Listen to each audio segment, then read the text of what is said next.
Good morning, students. I'm your chemistry teacher Swati, and today the topic will be the quantum model of an atom. Fine, or quantum mechanical model of an atom. Basically जो quantum mechanical model है ये Schrödinger ने दिया है. Schrödinger एक scientist है जो after Bohr के ड्रॉबैक्स के बाद इट वॉज श्रोडिंजर जिसने एटम का स्ट्रक्चर एक्सप्लेन किया. Fine, so quantum mechanical model of an atom we are going to discuss here. So, quantum mechanical model of atom. Quantum mechanics is a theoretical science that deals with the study of the motions of the microscopic objects that have both observable, wave-like and particle-like properties. Fine बेटा, जो quantum mechanics है ये basically theoretical study है, ये practical study नहीं है. Similarly जो Schrödinger ने आपको वेव इक्वेशन दी एटम के लिए वो भी एक थ्योरेटिकल स्टडी है, उसका कोई प्रैक्टिकल सच एस्पेक्ट नहीं है. तो क्वांटम मैकेनिक्स एक थ्योरेटिकल साइंस है जो किसकी स्टडी को बेसिकली डील करती है, माइक्रोस्कोपिक ऑब्जेक्ट्स के मोशन की स्टडी को डील करती है. ऐसे माइक्रोस्कोपिक ऑब्जेक्ट्स जिनके वेव लाइक और पार्टिकल लाइक दोनों प्रॉपर्टीज ऑब्जर्वेबल हों.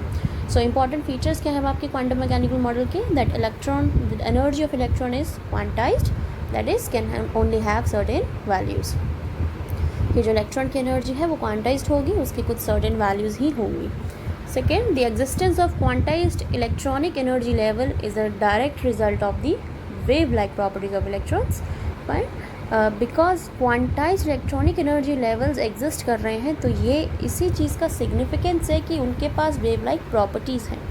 फाइन, इट मीन्स जो इलेक्ट्रॉन्स इलेक्ट्रॉन्स बेसिकली जिन एनर्जी लेवल्स में हैं उन energy levels, electronic energy levels basically उनकी एनर्जी क्वांटाइज्ड है. तो इट मीन्स जो इलेक्ट्रॉन्स होंगे वहाँ पे that will show the wave like properties.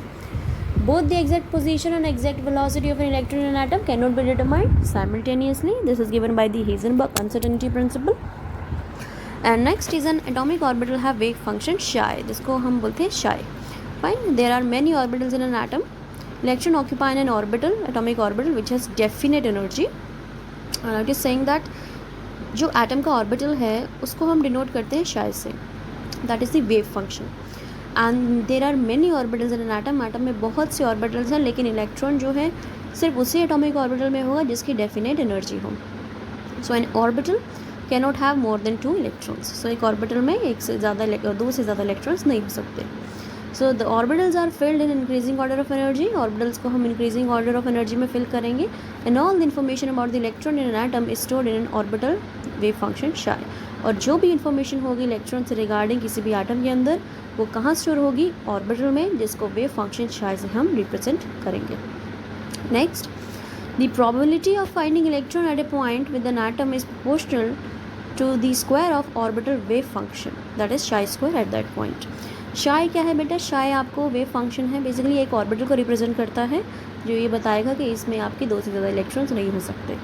But अगर आप शाई स्क्वायर कर दें या वेव फंक्शन का आप स्क्वायर कर दें, ऑर्बिटल वेव फंक्शन का अगर आप स्क्वायर कर देंगे तो आपको वहाँ पे क्या मिलेगा? वहाँ इलेक्ट्रॉन के होने की प्रोबेबिलिटी मिलेगी उस पॉइंट पे कि वहाँ पे कितनी प्रोबेबिलिटी है किसी इलेक्ट्रॉन के मिलने की. फाइन, ये डेफिनेट नहीं बताएगा कि वही ही होगा बट ये प्रोबेबिलिटी बताएगा. तो psi square is basically the probability of finding electron at a point. It is known as the probability density and is always positive.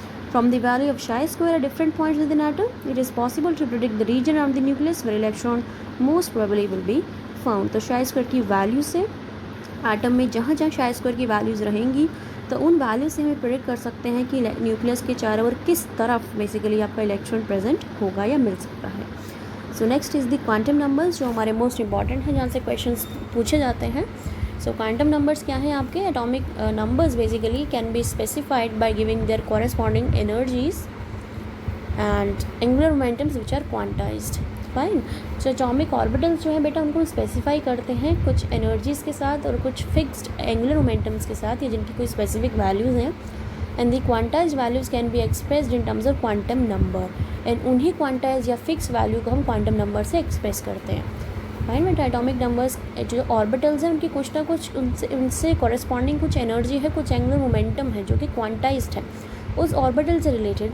तो उन्हीं क्वांटाइज्ड वैल्यूज़ को हम क्वांटम नंबर में रिप्रेजेंट करते हैं या एक्सप्रेस करते हैं. And these are use to get complete information about electron, that is its location, energy and spin.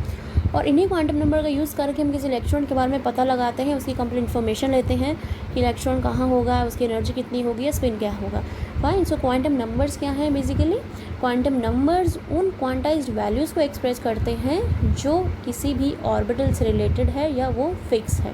So atomic orbital से रिलेटेड जो एनर्जी है या उससे रिलेटेड एंगुलर मोमेंटम है जो कि क्वांटाइज्ड हैं, उन्हीं क्वांटाइज्ड वैल्यूज़ को हम क्वांटम नंबर से रिप्रेजेंट करते हैं। So first is the principal quantum number. अब प्रिंसिपल क्वांटम नंबर ये बताता है कि उस ऑर्बिटल या उस शेल की एनर्जी क्या है। Fine. And it is the most important quantum number since it tells the principal energy level or shell to which the electron belongs. So ये बताएगा कि इलेक्ट्रॉन आपके कौन से प्रिंसिपल एनर्जी लेवल या शेल में रहता है। So that is denoted by small n। तो small n basically the principal quantum number. तो स्मॉल n आपको ये बताएगा कि इलेक्ट्रॉन आपका कहाँ पे है या कौन से शेल में है, location basically. It is denoted by the letter v and can have any integer value except 0। और ये कोई भी वैल्यू हो सकती है इसकी, बट 0 नहीं होगी। तो शेल वैल्यू आपकी 1 2 3 4 से शुरू होगी। And the various principal energy shells are also designated by the letters KLM NOP etcetera starting from the nucleus. और इन्हीं प्रिंसिपल क्वांटम नंबर्स इन 1 2 3 को हम KLM NOP से भी रिप्रेजेंट करते हैं। These are the principal energy shells. ये letter से हम इन्हें डेजिग्नाइज कर रहे हैं या फिर न्यूमेरिक में हम 1 2 3 बोलेंगे। Now the principal quantum number gives us the following information. First, अब ये क्या क्या इन्फॉर्मेशन दे रहा है हमें? It gives the average distance of the electron from the nucleus, कि न्यूक्लियस से इलेक्ट्रॉन की कितनी दूरी है। It completely determines the energy of the electron in hydrogen atom and hydrogen like particles. ये इलेक्ट्रॉन की एनर्जी के बारे में बताता है। वो इलेक्ट्रॉन जो हाइड्रोजन या हाइड्रोजन लाइक पार्टिकल्स हैं या हाइड्रोजन लाइक बेसिकली एलिमेंट में प्रेजेंट है। सो ये किसकी एनर्जी ऑफ इलेक्ट्रॉन बताएगा? ये हाइड्रोजन एटम में प्रेजेंट इलेक्ट्रॉन की एनर्जी बताएगा या हाइड्रोजन लाइक पार्टिकल्स की बताएगा। Now next, the maximum number of electrons present in any shell is given by 2n square, where n is the number of principal shell or principal quantum. Basically, it is the principal shell, or you can say it is the orbital. Fine. So जितने भी maximum number of electron किसी principal shell या किसी भी orbit में present होंगे, fine, कि किसी ऑर्बिट में, किसी प्रिंसिपल शेल में या एनर्जी स्टेट में कितने इलेक्ट्रॉन्स आपके प्रेजेंट हैं, उसका फॉर्मूला आप क्या होगा? That will be 2n square, where n is the number of principal shell. So next is the azimuthal subsidiary और ऑर्बिटल एंगुलर मोमेंटम नंबर। तो n आपको क्या बता रहा है? n आपको उस चीज़ की इलेक्ट्रॉन की लोकेशन बता रहा है कि ये न्यूक्लियस से कितना दूरियाँ पास होगा। और आपको n क्या बता रहा है? n आपको इलेक्ट्रॉन की एनर्जी बताएगा कि उसकी एनर्जी कितनी ज़्यादा होगी या कम होगी। क्योंकि जब आपको यही पता लग गया कि इलेक्ट्रॉन कौन सी शेल में प्रेजेंट है, तो शेल या उस बेसिकली एनर्जी स्टेट के बारे में आपको पता लग गया, तो जिस भी एनर्जी स्टेट के बारे में आपको पता चल गया, तो उस एनर्जी स्टेट की आप वैल्यू निकाल सकते हैं एनर्जी की using the Bohr's postulate basically. So जिस शेल में इलेक्ट्रॉन प्रेजेंट है, अगर आपको शेल ही पता चल गई, जब आपको लोकेशन ही पता चल गई, वो शेल पता लगी, तो आप एनर्जी ऑफ इलेक्ट्रॉन भी निकाल सकते हैं। Fine. So next quantum number which I am going to discuss is the azimuthal or orbital quantum angular quantum number। तो पहले हमने लोकेशन और एनर्जी पढ़ी इलेक्ट्रॉन की, अब हम उसका एंगुलर क्वांटम नंबर पढ़ेंगे विच इज़ L। एक चीज़ याद रखना बेटा, प्रिंसिपल शेल और ऑर्बिट में कितने नंबर ऑफ मैक्सिमम इलेक्ट्रॉन आ सकते हैं? That is 2n square. Fine. लेकिन अगर क्वेश्चन आए कि एक ऑर्बिटल में कितने इलेक्ट्रॉन्स आ सकते हैं, तो वो ऑर्बिटल के अंदर that is maximum 3। So it is found that the spectra of the elements contain not only the main lines but there are many fine lines also present। जब कोई हमने बोला कि बोहर ने ये एक्सप्लेन नहीं किया, one is the Zeeman effect and the Stark effect. Zeeman और स्टार्क इफेक्ट क्या है? ये वो इफेक्ट है कि जब आपकी स्पेक्ट्रल लाइंस इलेक्ट्रिक या मैग्नेटिक फील्ड में स्प्लिट अप कर जाएँ, तो बेसिकली वो स्प्लिट अप क्यों कर रही हैं फाइन लाइंस में? वो इसीलिए कर रही हैं because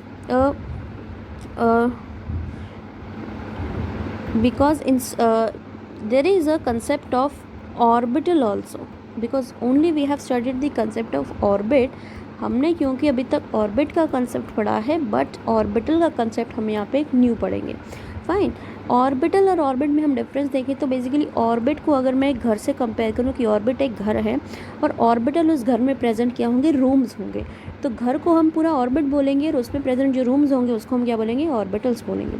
so it is found that spectra of the element contains not only the main lines but there are many fine lines also present and this numbers helps to explain the fine lines of the spectrum. So ये number basically ये explain करेगा कि क्यों fine lines आपकी आती हैं spectra के अंदर। Fine. So next is the azimuthal quantum number gives the following information. First information is that number of subshells present in the main shell. कि मेन शेल में कितने सबशेल्स प्रेजेंट होंगे, एक घर में कितने रूम्स प्रेजेंट होंगे basically. The angular momentum of the electron present in any subshell. अब किसी सबशेल में जो इलेक्ट्रॉन प्रेजेंट है उसका एंगुलर मोमेंटम क्या होगा ये बताएगा. Third basically the relative energies of the various subshells की रिलेटिव एनर्जीज बताएगा ये. The shapes of the various subshell present within the same principal shell. और किसी प्रिंसिपल शेल के अंदर जो सबशेल्स प्रेजेंट है उनकी शेप्स क्या होगी ये वो बताएगा. So this quantum number is denoted by letter T. इसको हम कैपिटल टी से डिनोट करते हैं. For a given value of small n it can have any value ranging from 0 to -0 to n. Fine. Means it is saying that अब इसकी value जो है आपकी फॉर एग्जांपल अगर हम जहाँ पे हमने n के बारे में रीड किया तो n की वैल्यू 1 से स्टार्ट होगी, इन्फिनिटी तक जा सकती है. बट आपकी l की वैल्यू जो होगी वो 0 से स्टार्ट होगी, इन्फिनिटी -1 तक जाएगी. इन्फिनिटी -1 का मतलब है कि आपकी जो l की वैल्यू है वो कहाँ तक जाएगी, 0 से लेके n-1 तक. बिकॉज n की वैल्यू 1 2 3 4 से स्टार्ट थी, l की वैल्यू 0 1 2 3 4 से स्टार्ट होगी, तो l की जो रेंज होगी वो 0 to n-1 होगी. मीन्स l हमेशा जो है वो n से क्या होगा, स्मॉलर होगा, और n की वैल्यू हमेशा l से बड़ी होगी. n is equals to l कभी भी नहीं होगा. जैसे एक कमरे का साइज़ पूरे घर के साइज़ के कभी बराबर नहीं हो सकता, और जो कमरे का साइज़ है वो घर के साइज़ से कभी बड़ा नहीं हो सकता. कमरा हमेशा घर से छोटा ही रहेगा. ऐसे ही जो n है या जो घर है हमेशा कमरे से बड़ा रहेगा, और ये कमरा हमेशा घर से छोटा ही रहेगा. So n is always greater than l. So next for first shell k, अगर मैं k की बात करूँ दैट फॉर अ k और for k your n is equals to 1. So l की वैल्यू यहाँ पे हमेशा क्या रहेगी, n से छोटी रहेगी. n से छोटी मतलब जितनी होगी उससे एक कम कर दो, तो l की वैल्यू हमेशा होगी n-1. So here n is 1, तो here l will be what, it is 0. So if l is equals to 0, ठीक है बेटा. तो now for example your value of n is equals to 2. ये आपकी l शेल होगी. k एलिमेंट की अगर हम बात करें, ये l शेल है, this is the capital L. So here possible l values will be what, यहाँ पे आपकी 0 होगी और 1 होगी, बट 2 कभी नहीं होगी. ठीक है ना. जब n की वैल्यू 2 है तो l वैल्यू 0 हो सकती है और 1 हो सकती है. Similarly when your n value is 3, तो l पॉसिबल वैल्यूज़ आपकी 0 भी हो सकती है, 1 भी हो सकती है, 2 भी हो सकती है, बट 3 कभी नहीं होगी. l की वैल्यू 3 से छोटी ही रहेगी. तो पॉसिबल l वैल्यूज़ यहाँ पे कितनी हो गई, 3. सिमिलरली अगर n की वैल्यू 4 है तो l की वैल्यू पॉसिबल 4 होगी, 0 1 1 2 एंड 3. तो पॉसिबल वैल्यूज़ आपकी 4 हैं, 1 2 3 4, लेकिन चारों वैल्यूज़ 4 से छोटी होंगी. ठीक है बेटा. So subshells corresponding to the different values of l are represented by the following symbols. तो हम l के जो सबशेल्स हैं, बेसिकली जो सबशेल्स हैं, जो l हैं, उनके नंबर्स को हम डिफरेंट सिंबल से डोनेट करते हैं. फॉर एग्जांपल 0 को हम बोलते हैं s, इसको हम बोलते हैं p, that is the d, sp df, 4 को बोल देंगे g, sp df, g h, so on. Fine. So it means कि आपका जो घर है, घर के अंदर रूम है. ठीक है ना बेटा. एक हाउस है, you have a house, and in that house you have a room. Similarly there is a orbit, and in an orbit there is an orbital. ठीक है बेटा. एक ऑर्बिट है और इसी ऑर्बिट के अंदर क्या प्रेजेंट है, ऑर्बिटल. और ये ऑर्बिटल की वैल्यू क्या होगी ये आपको n की वैल्यू से पता चलेगा. सो अगर हम बात करें k, this is the orbit, k is the orbit, here n is equals to 1, but possible l values now will be what, 0 only. Fine. so l क्या है आपका यहाँ पे, ऑर्बिटल. तो 0 आपको किस साइन से डिनोट करता है, s. सो यहाँ पे पॉसिबल आपका जो ऑर्बिटल प्रेजेंट होगा वो कौन सा होगा, s. तो ऑर्बिटल की जो अगर मैं इसे नेमिंग दूँ तो ये होगी आपकी 1s. फाइन. सिमिलरली अगर आपके पास k शेल है तो k आपका क्या है, ऑर्बिट. अब k ऑर्बिट है, कि l हम l कंसिडर करते हैं, अभी k हम कर चुके हैं ना, तो हम यहाँ बोलेंगे l orbit. This is l आपका क्या है, ऑर्बिट है. तो आप l को, l की जो n वैल्यू होगी या न्यूमेरिक वैल्यू होगी that will B 1. So this is the orbit. इस ऑर्बिट के अंदर अब कितने रूम्स हैं या कितने ऑर्बिटल्स हैं वो क्या कौन बताएगा, एल बताएगा। तो एल की वैल्यू एन से छोटी होगी तो ये 0 भी हो सकती है और 1 भी हो सकती है। Sorry, for the value of n, यहाँ पे एल के लिए जो आपकी एल ऑर्बिट के लिए आपकी जो एन वैल्यू होगी दैट इज़ 2।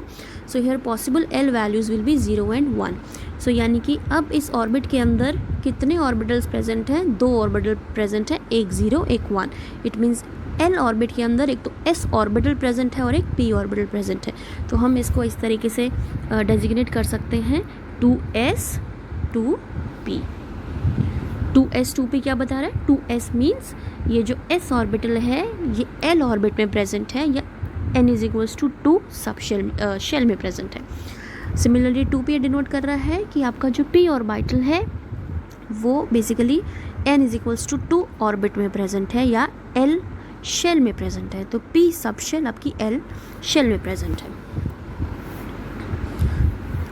एक और एग्जाम्पल करते हैं, के एल एम का एग्जाम्पल कर लेते हैं। एम ऑर्बिटल है एम ऑर्बिट है आपका या एम आपकी शेल है बेसिकली। तो इसका न्यूमेरिक वैल्यू आपका क्या होगा 3। तो here possible l values will be 0 1 and 2, यानी कि n is equals to 3 orbit के अंदर या शेल के अंदर आपकी कितने ऑर्बिटल्स प्रेजेंट होंगे, या n इज इक्वल्स टू 3 कोई घर है उसके अंदर कितने कमरे प्रेजेंट होंगे। वो कमरे हैं 0 1 2, 3 कमरे प्रेजेंट होंगे। अब इनको हम कैसे रिप्रेजेंट करेंगे कि वहाँ एक s नाम का कमरा होगा, एक p नाम का होगा, एक d नाम का होगा। तो n is equals to 3 shell में 3 रूम्स प्रेजेंट होंगे S P एंड D। अब इन तीनों रूम्स को हम कैसे डिनोट करेंगे कि हमने बोला कि ये रूम इसी घर से बिलोंग करता है। जब S आपका इसी रूम से 3 रूम से बिलोंग कर रहा है तो this will be 3S 3P and 3D। This is the basically symbol notation of that orbital. ये ऑर्बिटल की सिंबल नोटेशन है। इट मीन्स जो 3S है ये 3 ऑर्बिट में प्रेजेंट है, 3P 3 ऑर्बिट में और 3D 3 ऑर्बिट में। सो move on to the next quantum number. Next is the magnetic orbital quantum number. The magnetic orbital quantum number determines the number of preferred orientations of the electrons present in a subshell. अब magnetic orbital quantum number क्या बताता है आपको, electrons की orientation बताता है कि subshell या ऑर्बिटल के अंदर, फाइन, सबशेल ऑर्बिटल एक ही चीज़ है, कि किसी सबशेल या ऑर्बिटल के अंदर इलेक्ट्रॉन्स की ओरिएंटेशन कैसी है। फाइन, सो मैग्नेटिक ऑर्बिटल क्वांटम नंबर आपको ये बताएगा किसी भी सबशेल के अंदर कितने नंबर ऑफ इलेक्ट्रॉन्स हैं या कितने नंबर ऑफ प्रेफर्ड ओरिएंटेशंस है इलेक्ट्रॉन्स की। मीन्स इलेक्ट्रॉन्स किस तरह से उस सबशेल के अंदर या ऑर्बिटल के अंदर प्रेजेंट है, उसकी ओरिएंटेशन क्या है। So since each orientation correspond to an orbital, हर एक ओरिएंटेशन जो है वो ऑर्बिटल में ही होगी। Therefore the magnetic orbital quantum number determines the number of orbital present in any sub shell. So magnetic orbital quantum number ये बताएगा कि कितने ऑर्बिटल्स प्रेजेंट है किसी सब शेल के अंदर। Fine, so basically since each orientation, हर एक ओरिएंटेशन जो है आपके इलेक्ट्रॉन की वो ऑर्बिटल के अंदर होगी। देखो सब शेल और ऑर्बिटल क्या है, सबशेल और ऑर्बिटल में भी एक डिफरेंस है बेटा। सबशेल और ऑर्बिटल में एक डिफरेंस ये है, अगर हम S की बात करें, दिस S, ये अभी आगे हम पढ़ेंगे बट मैं थोड़ा सा आपको रफली बता देती हूँ कि S सबशेल में एक ही ऑर्बिटल है, देयर इज़ 1 बॉक्स ओनली। सो यहाँ पे मैक्सिमम इलेक्ट्रॉन्स 2 आ सकते हैं। तो ये जो मैंने स्पिन बताई है, ये जो मैंने इलेक्ट्रॉन्स बनाए यहाँ पे कि किस तरीके से इसके अंदर आएंगे, this is the orientation of the electron. Similarly P subshell है, S P सब क्या है, ये सबशेल्स हैं, या P हम इसे बेसिकली ऑर्बिटल भी बोल देते हैं समटाइम्स, बट बेसिकली है ये सबशेल्स। P सबशेल में 3 ऑर्बिटल्स हैं, 1 orbital 2 orbital and 3 orbital, and combinedly इन तीनों ऑर्बिटल्स को हम क्या बोलते हैं, सबशेल। फाइन, सो हर एक ऑर्बिटल में कितने मैक्सिमम इलेक्ट्रॉन्स आ सकते हैं, 2, यहाँ भी 2, यहाँ भी 2, यहाँ भी 2। तो मैक्सिमम इलेक्ट्रॉन P सबशेल में कितने आ गए, 6, और मैक्सिमम जो इलेक्ट्रॉन्स हैं वो S सबशेल में कितने आ गए, 2। मैक्सिमम इलेक्ट्रॉन्स P सबशेल में 6 है, मैक्सिमम इलेक्ट्रॉन S सबशेल में कितने हैं, 2। ये चीज़ हम अभी आगे पढ़ेंगे। मैंने जस्ट अभी आपको ये बताया है कि सबशेल और ऑर्बिटल में क्या डिफरेंस है। सो ऑर्बिटल आपके सब शेल्स के अंदर प्रेजेंट है। ऑर्बिटल सबशेल सेम नंबर के भी हो सकते हैं और ज़्यादा नंबर की भी। सबशेल तो एक ही रहेगी बट ऑर्बिटल सबशेल से ज़्यादा हो सकते हैं। Therefore the magnetic orbital quantum number आपको क्या बताएगा कि किसी सबशेल के अंदर कितने ऑर्बिटल्स प्रेजेंट हैं। समझ रहे हैं आप कि किसी सबशेल के अंदर कितने नंबर ऑफ ऑर्बिटल्स प्रेजेंट है, ये कौन बताता है? Magnetic orbital quantum number. जैसे अभी मैंने बोला कि एस सबशेल में एक ही ऑर्बिटल प्रेजेंट है, तो ये मुझे कहाँ से पता चलेगा? ये मुझे मैग्नेटिक ऑर्बिटल क्वांटम नंबर से पता चलेगा। कैसे? अब the magnetic quantum number is noted by the letter m और ml for a given value of l। It can have values ranges from -l to l including 0। So इसकी value -l to l होगी including 0। So for example अगर मैं बात करूँ s subshell की, जहाँ मैंने s को सबशेल बोला है, s is the subshell, p is the subshell, d is the subshell, f is the subshell. लेकिन अगर आप p ऑर्बिटल d ऑर्बिटल ऐसे बोल देंगे तो वो भी गलत चीज़ नहीं है। उस ऑर्बिटल जब आप वर्ड लगाएंगे तो इट मीन्स आप उसके स्पेसिफिक ऑर्बिटल की बात कर रहे हैं या सारे ही ऑर्बिटल्स की बात कर रहे हैं। ठीक है। So -l to l including 0, it means अगर l की वैल्यू आपकी 0 है, if l is equals to 0, तो इस केस में -l to l वैल्यू सिर्फ क्या होगी? कुछ भी नहीं होगी। -l to l के बीच में अगर 0 की रेंज बनाएंगे तो वो कितनी आएगी? 1 ही आएगी ना, वो सिर्फ 0 ही रहेगी। टोटल वैल्यू कितनी आई? टोटल वैल्यू 1 आई। 1 value means that is 0। Total number of values आपको काउंट करनी है कि कितनी है। l 0 की अगर आप रेंज बनाएंगे तो सिर्फ 0 ही रहेगी, तो टोटल वैल्यू कितनी बनी? 1 बनी, तो नंबर ऑफ ऑर्बिटल्स भी कितने हो गए? 1। तो आपके s सबशेल के अंदर कितने ऑर्बिटल्स होते हैं? s के अंदर देयर इज ओनली 1 ऑर्बिटल। अब नेक्स्ट एग्जांपल से आपको और भी क्लियर हो जाएगी मैं किस नंबर की बात कर रही हूँ। अब देखो p की वैल्यू है आपकी 1, तो यहाँ पे 1 की रेंज -l to +l क्या बनेगी? माइनस ये l है आपकी, l यहाँ पे 1 है, here l is equals to 1, it means that is the p orbital. So range बनेगी -1 0 एंड +1, ये रेंज बनी आपकी। अब कितने नंबर्स हैं? 1 2 3, यहाँ पे 3 नंबर्स हैं, और अगर 3 नंबर्स हैं तो इट मीन्स आपके p सबशेल में जो ऑर्बिटल्स होंगे वो कितने होंगे? 3 होंगे। ठीक है बेटा। सो जो आप ये जो लाइन पढ़ रहे हैं ना कि जो स्पेक्ट्रम में लाइंस हैं वो फर्दर स्प्लिट कर रही हैं, वो फर्दर स्प्लिट इसलिए कर रही हैं कि वो ऑर्बिटल्स को डिनोट कर रही हैं, सबशेल के साथ साथ ऑर्बिटल्स को भी डिनोट कर रही हैं। So if I take n value is equals to 2, here possible magnetic orbital quantum number will be -2 -1 0 +1 and +2. Here total value is how much? 1 2 3 4 5 5. So it means here will be l is equals to 2. So when l is equals to, it means this is d orbital or the d subshell. So in a d subshell, सो जब आपकी l की value 2 होगी तो it means वो d subshell है।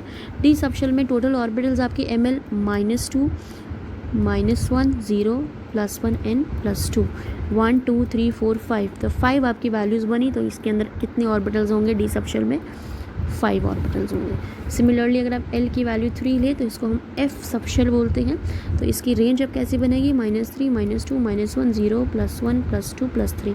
Hair total values are 7, तो इस case में आपके 7 ऑर्बिटल्स आपके बनेंगे, 3 4 5 6 7। So this is the f subshell having the 7 orbitals, and we know that in one orbital how many electrons it can accommodate? It can accommodate maximum 2 electrons। ये orbital की बात कर रही हूँ, और एक ऑर्बिट में या एक शेल में कितने टोटल नंबर ऑफ इलेक्ट्रॉन्स आ सकते हैं? That is the 2n²। This is the formula. So अगर मैं बात करूँ कि s सबशेल में कितने टोटल नंबर ऑफ इलेक्ट्रॉन्स होंगे, तो यहाँ पे मैक्सिमम 2 होंगे बिकॉज ऑर्बिटल एक है। सो p सबशेल में कितने नंबर ऑफ इलेक्ट्रॉन्स होंगे? यहाँ पे टोटल 6 इलेक्ट्रॉन्स होंगे। क्यों? बिकॉज यहाँ पे 3 ऑर्बिटल्स हैं। फाइन। d सबशेल में कितने नंबर ऑफ इलेक्ट्रॉन्स होंगे? 10 इलेक्ट्रॉन्स होंगे बिकॉज हेयर 5 ऑर्बिटल्स, यानी एक ऑर्बिटल में 2 ही इलेक्ट्रॉन्स आ सकते हैं। सिमिलरली f शेल में कितने इलेक्ट्रॉन्स होंगे? टोटल 14 इलेक्ट्रॉन्स होंगे बिकॉज हेयर आर 7 ऑर्बिटल्स and in one orbital only 2 electrons can accommodate. So this is the magnetic quantum number.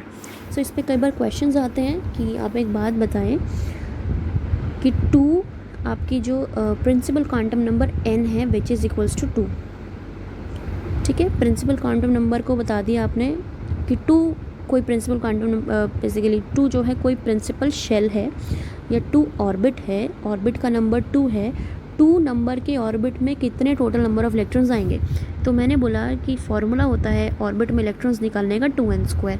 तो यहाँ पे n वैल्यू 2 है या प्रिंसिपल क्वांटम नंबर 2 है, तो यहाँ इस प्रिंसिपल क्वांटम नंबर में या फिर इस बेसिकली शेल के अंदर कितने नंबर ऑफ मैक्सिमम इलेक्ट्रॉन आ सकते हैं। यार n वैल्यू इज़ 2, तो total will be what 8 electrons आ सकते हैं। ठीक है, अब देखो आगे हम क्या करेंगे, 8 को याद रखना। सो अगर n की वैल्यू 2 है, यहाँ पे पॉसिबल l वैल्यूज़ क्या होंगी 0 and 1, it mean 0 is s and 1 क्या हो गया p। अब s के अंदर टोटल मैक्सिमम इलेक्ट्रॉन्स कितने आ सकते हैं 2, और p में अभी मैंने बताया कितने आ सकते हैं इलेक्ट्रॉन 6, तो टोटल कितना हो गया 8। So it means n is equals 2 में टोटल इलेक्ट्रॉन्स कितने आएंगे 8। ये मैंने यहाँ पे इस तरीके से भी सॉल्व करके बता दिया और सिंपल फॉर्मूले से भी बता दिया कि यहाँ पे इलेक्ट्रॉन्स कितने आएंगे 8। आप n इज इक्वल्स टू 3 के लिए भी कर सकते हैं। Now n is equals to 3 shell में टोटल इलेक्ट्रॉन्स कितने हैं, that is equals to 2 multiply 3² 18 electrons हैं। क्लियर है। अब हम नॉर्मल तरीके से करें, when n equals to 3 l will be 0 1 and 2, total 3 हो गई वैल्यूज़, l हमेशा n से छोटा रहेगा। सो अब 0 मीन्स ये s है, s में टोटल इलेक्ट्रॉन्स 2 आ सकते हैं। दिस मीन्स p में टोटल 6 आ सकते हैं। दिस इज़ d में टोटल 10 आ सकते हैं। आप तीनों को ऐड करेंगे तो वैल्यू आपकी क्या आएगी 18, जो आपकी फॉर्मूले से आ रही थी, that is 2n² which is 2 multiply 9 which is 18 electrons. Fine. So next is the spin quantum number, which is very easy. This quantum number helps to explain the magnetic properties of the substances. ये magnetic property explain करने के लिए काम आता है किसी भी substance की। Spinning electron behaves like a micromagnet. Electron जब भी स्पिन करेगा वो एक माइक्रोमैग्नेट की तरह बिहेव करेगा विद डेफिनेट मैग्नेटिक मूवमेंट। तो इलेक्ट्रॉन के पास क्या होगा, एक प्रॉपर मैग्नेटिक मूवमेंट होगा, यानी कि इलेक्ट्रॉन के पास इलेक्ट्रिक फील्ड भी होगी और मैग्नेटिक फील्ड भी होगी। फाइन। सो इलेक्ट्रॉन एक मैग्नेटिक प्रॉपर्टी भी शो करता है जब वो मूव करता है, तो so it also behaves like a micromagnet. So this quantum number basically explains the magnetic properties of the substance. If an orbital contains 2 electrons, the 2 magnetic moments oppose and cancel each other. Now what does that mean? कि अगर एक orbit की मैं बात करूँ और इसमें 2 electrons हैं तो दोनों इलेक्ट्रॉन्स की स्पिन हमेशा क्या होगी, ऑपोजिट होगी. So this is the spin quantum number. एक की स्पिन होगी +½ दूसरे की होगी -½ +½ एंड -½ कभी भी 2 इलेक्ट्रॉन्स की स्पिन सेम नहीं होगी, मीन्स दोनों की +½ नहीं हो सकती, वो एग्जिस्ट नहीं करेगा. सिमिलरली -½ नहीं हो सकती. ऑपोजिट स्पिन का मतलब है एक क्लॉकवाइज है, दूसरा anti clockwise. Fine. One is clockwise another anti clockwise, उसे हम +½ -½ से रिप्रेजेंट करते हैं. So this is the spin quantum